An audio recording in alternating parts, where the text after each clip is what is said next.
There are relationships that are not meant to be lived, but revealed. They are not simple love stories, they are mirrors, deep reflections of parts of ourselves we'd rather keep hidden. When a connection arises with someone emotionally unavailable, what appears to be a romantic disappointment is actually a meeting with the unconscious. She met him, and something stirred within her. He was reserved, calm, yet impenetrable. He didn't hurt with words, but his distance cut deeper than any offense. And although others advised her to let him go, to find someone more emotionally available, she couldn't, because he wasn't just himself, he was a symbol, a trigger. Who was this woman, a conscious, awakened woman with years of inner growth, capable of deep conversations and open-hearted love? But something in her still responded with anxiety to his coldness. Why? Because this story wasn't about him. It was about her, about an unintegrated part of herself, an inner child still yearning to be validated by someone who couldn't truly see her. From Carl Jung's psychology, we understand that these bonds awaken projections, parts of our unconscious that we unknowingly project onto others. This emotionally unavailable man was the perfect reflection of an ancestral wound, the need for conditional love, the constant search to be enough to be chosen. What if he wasn't meant to love her, but to reveal her? She could have fallen into the trap of drama, of emotional chasing, but she didn't. Instead, she chose to observe herself. Every reaction, every emptiness, every longing. And in that conscious observation, she found a profound truth. This wasn't about fixing the relationship, but healing the root.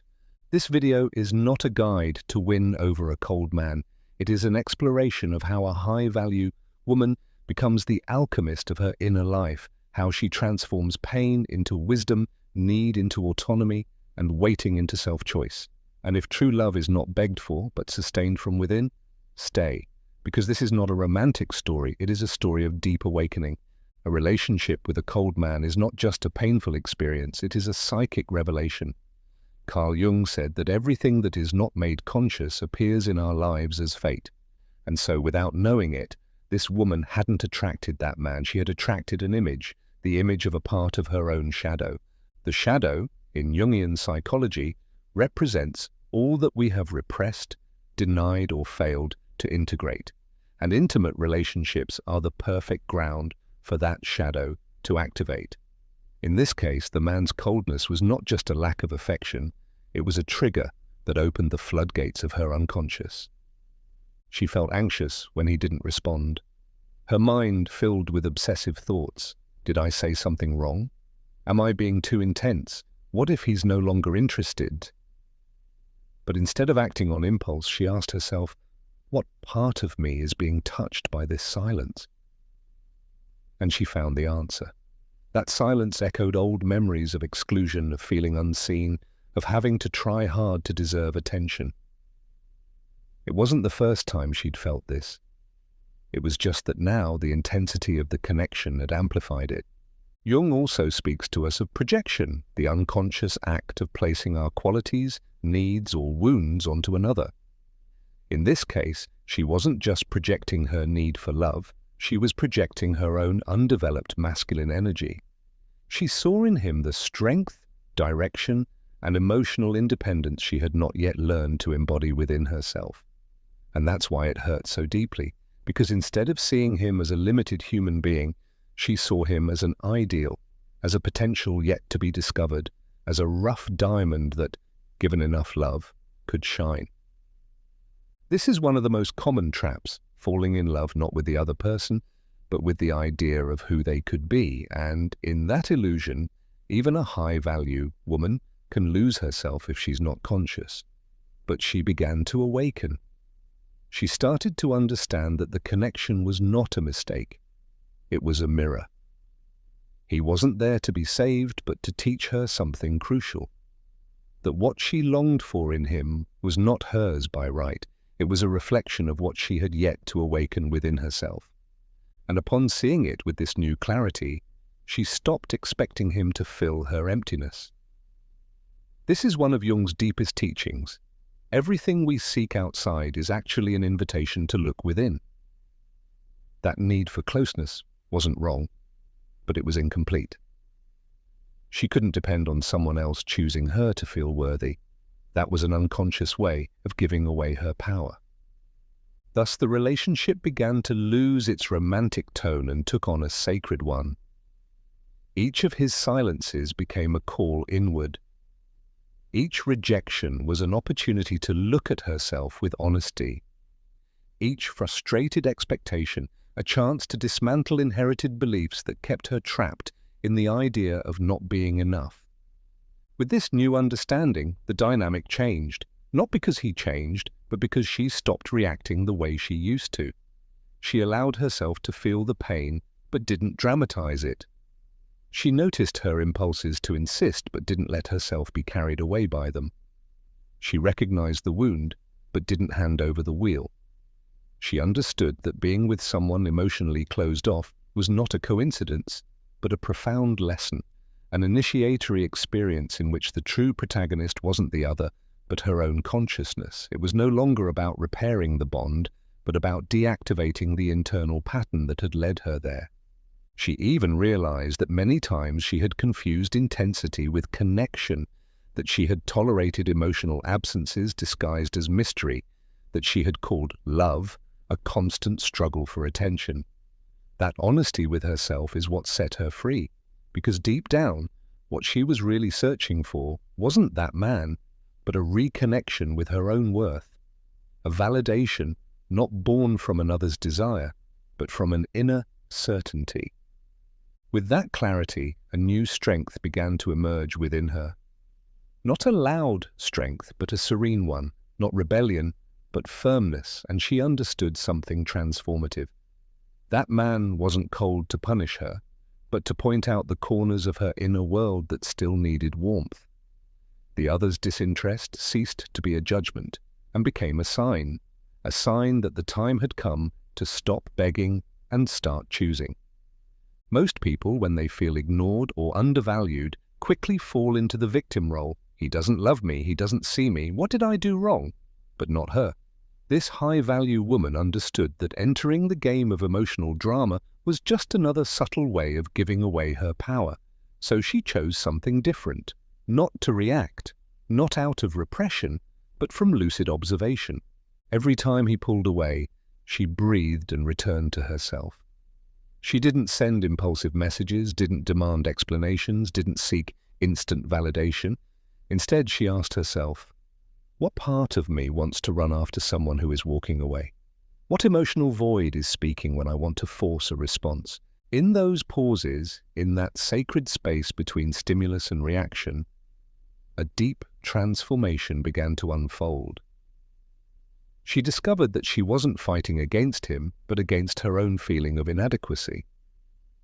That the real conflict wasn't with the other, but with the inner voice that whispered, if he doesn't respond, it's because you're not enough. And instead of silencing that voice, she chose something braver, to listen to it, to sit with it, to understand where it came from. It was the voice of a little girl who had learned that love must be earned, that affection is a reward, not a right, that she had to be good, quiet, pleasing, useful, to be seen. That same belief, now as an adult, was still alive in her emotional system, only now more sophisticated, stronger, more dangerous. But at this point, she chose differently. She rejected the idea that she had to convince someone to be loved. She rejected the belief that another's coldness defined her worth. She rejected the victim role because she understood something essential. Even pain had a purpose. Even frustration could be a teacher. Suffering wasn't something to avoid, but something to transform. And so little by little, she began walking the path of the witness. She learned to observe her emotions without judging or dramatizing them, to hold her sadness without masking it with pride or turning it into anger, to honor her desire for closeness without making it into a chain, to look at her impulse to please, and instead of denying it, to consciously deactivate it. This didn't make her cold or indifferent. It made her present, centered, deeply connected to her truth.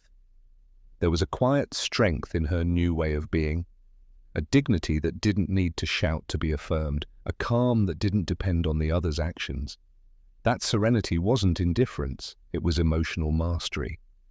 And that changed everything, because the cold man was no longer an enemy or emotional executioner. He was simply a mirror, a stage where she could see herself more clearly. And by no longer taking him personally, she stopped fighting his behavior, stopped waiting, stopped negotiating affection through overgiving. In that non-action, her true freedom began, not because he became more loving, but because she no longer needed his warmth to feel worthy of love. By observing her emotions instead of acting from them, something deep began to emerge within her. It wasn't a loud revelation or an explosive epiphany. It was a quiet understanding, like a whisper from the soul. Everything she was looking for outside already existed within her. And that's when her transformation began. His silence no longer led her into the abyss. It led her to her center. What she once interpreted as rejection, she now saw as an opportunity to deepen her relationship with herself. That anxious wait for a message became a call to listen to herself, to tend to her need for love, not with anxiety but with presence. Every emotion that used to overwhelm her became a portal, a threshold into her own self. In Jungian psychology, the self is the central core of the psyche, the balance point between the conscious and the unconscious, the totality of being. And to approach it, one must pass through the fragments, the traumas, the patterns, the unresolved desires. That's exactly what this relationship had awakened in her. Not a romantic tale, but an invitation to reunite with her essence. So she stopped seeking strategies. She stopped thinking about how to make him come closer. She no longer analyzed every word, every gesture, every space. She no longer tried to understand him, because she had understood something far more important, that her own energy was too valuable to orbit around an absence. She began to ask herself, what is this bond showing me about myself? What parts of me have I forgotten to inhabit? What have I been giving up out of fear of losing? And the answers came. She had abandoned her creativity, her joy, her body, her friendships. She had shifted her center toward him, not because he demanded it, but because unconsciously she had returned to that old pattern of compensating with affection for what was not reciprocated. But now she was awake. And that awakening didn't mean cutting everything off or ceasing to feel. It meant holding her energy, honoring her dignity, and understanding that giving space wasn't a tactic to provoke interest. It was a sacred act of self-love. She wasn't pushing him away to see if he would return. She was choosing to withdraw emotionally to return to herself. It's easy to confuse silence with disinterest, but for her, silence became a temple, a place to listen, to reorganize her inner world, to reconnect with what truly made her feel alive, her art, her body, her purpose. And there, in the midst of emotional chaos, she began to bloom. She rediscovered passions she had forgotten. She reconnected with her sensuality, not as a tool of seduction, but as an expression of life. She began to write, to create, to move freely. What had once been grief had now become rebirth, and she understood something that changed her way of loving forever. Depending on another's emotional response is a way of giving your soul in exchange for crumbs. And she was no longer willing to do that.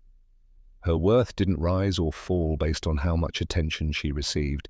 She wasn't more deserving because he replied quickly, nor less valuable because he didn't know how to hold her. She was whole, complete. And even if it hurt, she now knew that love not offered freely is not worth chasing. From this awareness, she chose to stop forcing closeness. Not because she no longer felt anything, but because she loved herself enough not to insist on what didn't flow. She chose not to chase, not to beg, not to plead, and that didn't make her cold, it made her sovereign. This inner change was visible. Her energy became clearer, more grounded. She no longer vibrated with the anxiety of, does he love me or not? but with the serenity of "I choose myself, and that is enough." While many around her still believed that maturity meant insisting and having endless conversations, she had come to understand that sometimes the greatest maturity lies in silence, in letting each person meet themselves without pressure, without manipulation, without drama. And if he ever came back, it would be from a different place, not out of obligation, not from guilt, not from fear of losing her, but from true recognition, from a deep resonance. But if he didn't, that was okay too, because she had come back to herself, and that was worth more than any answered message. There is a vast difference between giving space as a strategy and giving space out of self-love. One is born from fear, the other from emotional maturity. She understood this after her process of introspection. She chose not to force closeness, and she didn't do it so he would miss her or to regain power. She did it because her inner dignity whispered, "Do not betray yourself for love." For years she had confused presence with worth. She thought that if she just tried a little harder, showed more sweetness, more understanding, more devotion, he would eventually open his heart. But over time, she realized that hearts don't open through pressure or emotional intensity. They open through resonance, and if that resonance wasn't there, forcing it was a form of self-abandonment. So she allowed herself to let go, not with resentment, but with acceptance. She realized that her energy was sacred and that she could no longer keep offering it to a place that didn't hold it. It wasn't coldness. It was mature love. Love that knows how to step back when the other isn't ready. Love that doesn't need to punish or manipulate, just honor its own truth. She didn't make a scene. She didn't issue complaints or slam the door in anger. She simply stopped insisting. And in that silence, without drama, without ultimatums, without bitterness, lived the strength of a woman who no longer needed to convince anyone of her worth. Many people believe that emotional maturity is saying everything, having the final conversation, expressing every feeling. But she had learned that sometimes true maturity is knowing when there's nothing left to say, when words are unnecessary and energy speaks louder. And her energy no longer asked for attention, it asked for peace. That decision not to chase wasn't a tactic to provoke a response. It was an act of respect for her own process. She knew that the other person was also moved by unconscious forces, and she respected that, not for him, but for herself. Because she understood that pressuring meant violating not only her own inner rhythm, but his as well. And there, in that act of non-interference, a new way of loving was born, a cleaner, clearer, freer kind of love. Because real love doesn't try to control, convince, or conquer. Real love observes, recognizes, and chooses from fullness. And that's what she had achieved, fullness. Not the absence of desire, but the presence of boundaries. Not the denial of the bond, but the acceptance of its form and its limit. And from that acceptance, she chose to let go. For years, she had confused presence with worth. She thought that if she just tried a little harder, showed more sweetness, more understanding, more devotion, he would eventually open his heart. But over time, she realized that hearts don't open through pressure or emotional intensity, they open through resonance. And if that resonance wasn't there, forcing it was a form of self-abandonment. So she allowed herself to let go, not out of contempt, but from acceptance. She understood that her energy was sacred and that she could no longer invest it in a place that couldn't hold it. It wasn't coldness, it was mature love. Love that knows how to step away when the other isn't ready. Love that doesn't need to punish or manipulate, only to honor its truth. She didn't make a scene. She didn't throw accusations or slam the door in anger. She simply stopped insisting. And in that silence, without drama, without ultimatums, without resentment, lived the strength of a woman who no longer needed to convince anyone of her worth. Many people believe emotional maturity means saying everything, having the final conversation, expressing every feeling. But she learned that sometimes true maturity is knowing when there's nothing left to say, when words are unnecessary and energy says it all. And her energy no longer asked for attention, it asked for peace. And not just any kind of peace, an inner peace that was non-negotiable, a peace that came from choosing with clarity without rehearsing excuses or seeking external explanations. Emotional maturity wasn't about holding back tears. It was about crying them without losing oneself. It wasn't about suppressing desire. It was about recognizing it without submitting to it. That decision not to chase wasn't a tactic to get a response. It was an act of respect for her own process. She knew the other was also moved by unconscious forces, and she respected that, not for him, but for herself, because she understood that to pressure was to violate not only her own inner rhythm, but his as well. And there, in that act of non-interference, a new way of loving was born, a love that was cleaner, clearer, freer, more conscious. Because real love does not try to control, convince, or conquer. Real love observes, recognizes, and chooses from fullness. And that is what she had achieved, fullness. Not the absence of desire, but the presence of boundaries, not the denial of the bond, but the acceptance of its shape and its limits. She understood that not all connections are meant to last, and that honoring that limit was part of respecting life itself. Letting go wasn't a loss, it was a declaration, a radical affirmation of her new identity. She was no longer the woman waiting to be chosen. She was the woman who chose herself, even when that meant walking away. And from that acceptance, she chose to let go, not because she gave up, but because she finally understood that her soul was not made to beg for love, but to expand in freedom. For a long time, she had projected onto men qualities she had not yet cultivated within herself. She admired their confidence, their decisiveness, their clarity of direction. She felt that in the presence of a strong man, she found a kind of containment she didn't know how to give herself.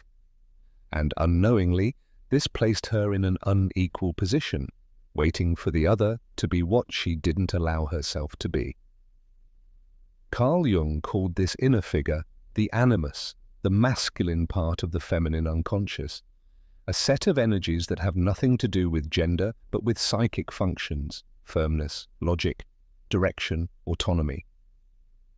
And when these qualities are not integrated, they are projected, they are sought outside, idealized.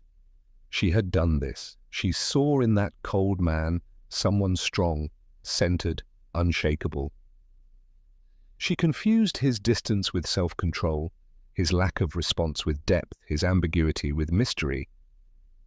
But now she saw him with new eyes. What she admired was not him.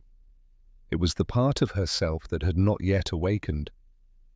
And with that realization, something changed forever.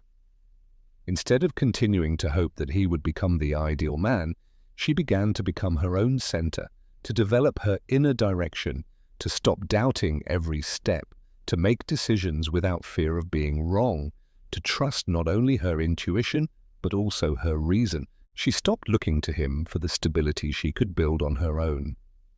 Integrating the animus was not a mental process. It meant embodying the qualities she had previously outsourced, taking her planner and organizing her life, choosing where to go without needing anyone's approval, setting boundaries without feeling guilty, speaking clearly without fearing she was too intense or too direct, discovering that her voice could also hold space. And that gave her power back. She no longer idealized. She no longer saw potential where there was only inconsistency. She no longer believed she could heal someone with love, because she now knew love does not save those who do not want to be saved. And that projection is a form of abandonment. Abandoning oneself in order to fill reality with fantasies one is not ready to accept. She remembered how many times she had said, "He has so much inside, he just needs someone to help him open up." Now she heard it as an echo of her former self. Because a woman who has integrated her animus does not rescue. She chooses, and she chooses from reality, not from need. From this new awareness, she began to walk differently, to see differently, no longer from lack, but from sovereignty. She no longer needed him to be the leader, because now she was her own guide. Her presence became firmer, clearer, more complete. This didn't mean she hardened or rejected the masculine. It meant she no longer depended on it to feel it. She had integrated it, she had embodied it. She understood that true containment doesn't come from another body, but from the capacity to hold oneself, to have inner structure. And so, by no longer seeking it outside, she stopped settling for the bare minimum. The animus became an ally, an inner companion that gave her direction, protection, structure. And from there, from this fusion of the feminine and masculine in balance, she could see men without projecting, without demanding, without building illusions. She could see them as they truly were and choose accordingly. She no longer needed to idealize. She no longer needed to fill the gaps in reality with fantasy. And that was freedom. One of the greatest acts of love she learned was to release control. And it wasn't easy because control had been her shield, her way of feeling safe. Since childhood, she had believed that if she anticipated everything, managed every detail, pleased everyone, she could avoid the pain of rejection. But now, in her emotional adulthood, she understood that this need for control was actually a mask for fear. With this man, control didn't work. She couldn't predict him. She couldn't change him. She couldn't bring him closer with affection or push him away with indifference. And that uncertain ground, instead of destroying her, transformed her. Because when control collapses, the truth appears. And her truth was clear. The time had come to let go. Let go of the expectation. Let go of the illusion. Let go of the need for a concrete answer. She understood that not knowing is also an answer, that not insisting is also a form of love. Love for herself, love for reality, love for the timing of the unconscious, which cannot be rushed or forced without harm. And by letting go, she became free. She stopped pushing. She stopped imagining possible futures. She stopped writing internal dialogues with him as the protagonist. She allowed herself to live in the present, to feel what was without anticipating what might be. She stopped holding up relationships that couldn't hold themselves. She stopped doing the emotional work that belonged to the other. That didn't mean indifference, it meant maturity. A maturity that distinguishes between the desire for connection and the need for symbiosis, that knows wanting to share life is not the same as needing someone to exist, that understands love is not fusion, it is meeting in wholeness. She understood that being emotionally available does not mean being available to be drained, that her energy is a sacred resource, that not everything that feels intense is love, and not everything that seems deep is real. And that clarity was a lighthouse. She stopped romanticizing emotional absence, stopped justifying prolonged distance, stopped believing that lack of commitment was a complex love language. She began to read facts, not interpretations, to listen to energy, not words, and when something didn't flow, she simply let it go. She recognized when her psychic energy was being drained. She no longer justified disinterest as personal processes. She no longer disguised abandonment as emotional space. She knew we all have internal timing, but she also knew how to recognize when that timing was just an excuse. And her intuition, which she had learned to trust, no longer needed external confirmation. Surrender was not a defeat. It was a profound act of wisdom. Because she understood that it wasn't her task to teach him how to love, to awaken him, or to wait for him.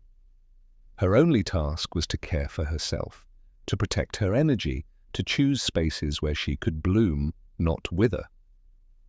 Instead of trying to be the woman who would change him, she chose to be the woman who does not sacrifice herself to be seen, who does not lose herself to be loved, who does not deny herself to be accepted, because she had learned that every time she forced what didn't flow, she lost a piece of herself. And losing herself was no longer an option. Not all men are ready to hold the emotional depth that a conscious woman embodies, and she understood that, not as judgment, but as acceptance. Not as rejection, but as reality. For a long time, she believed that if she was loving enough, present enough, radiant enough, he would see her worth. But the truth is, not everyone is ready to see. Because seeing requires responsibility. It means letting go of emotional avoidance. It means entering the connection from a vulnerable, honest, and present place. And not everyone is ready for that. When she understood this, she didn't get angry. She didn't shut down. She didn't harden her heart. She simply accepted. Accepted that it wasn't a lack of love, it was a lack of awareness. That it wasn't that she didn't deserve, it was that he couldn't give what he hadn't cultivated within himself. That her emotional intensity wasn't too much, it simply didn't resonate with someone still living in fear of real commitment. And from that understanding, she chose to walk away. Not as punishment, not as manipulation, not as a "I'll leave so you'll come back," but as an affirmation of her inner worth, as a radical decision to keep growing, even if that meant letting go of a connection that had touched her deeply. Her goodbye was silent but powerful. She didn't need dramatic explanations or emotional declarations. She didn't ask for a final conversation. She simply walked away with serenity, because she had realized that true closure isn't given by the other. It comes from the clarity of one's own awareness. And her awareness was clear. This wasn't about him. It was about returning to herself. She understood that this relationship wasn't a mistake. It was a mirror, a precise reflection of the parts of herself that needed to be seen, healed, and loved. That cold man had been the trigger, the catalyst, the spark that ignited an internal revolution. But the real encounter wasn't with him, it was with herself, with the woman she had forgotten while trying to be chosen, with the voice she had silenced to avoid discomfort, with the desires she had postponed to adapt, with the strength she had put to sleep in search of approval. And now that she had reconnected with that woman, she knew she would never lose herself for love again, that she would never again lower her vibration to hold someone else up, that her path was not one of waiting, but one of expansion. She thanked the bond, she thanked the lessons, she even thanked the pain, because without that story, she wouldn't have remembered who she was, and who she was worth more than any external validation. The woman now breathing in front of the mirror was no longer the same. She was more whole, more conscious, more sovereign. And from that place, she understood that not every connection is meant to stay. Some connections come only to awaken us, and that doesn't make them any less important. On the contrary, it makes them initiatory. In the end, she understood that true love doesn't always come from the outside. Sometimes it arrives the moment we fully choose ourselves, when we choose our peace, our dignity, our authenticity. And then, effortlessly, we attract relationships that resonate on that same frequency. She closed that chapter with gratitude, not with bitterness, with growth, not with resentment, with self-love, not with emptiness. And as she did, she sealed it with a phrase that became her mantra, her compass, her deepest truth. It was never about him. It was always about returning to me.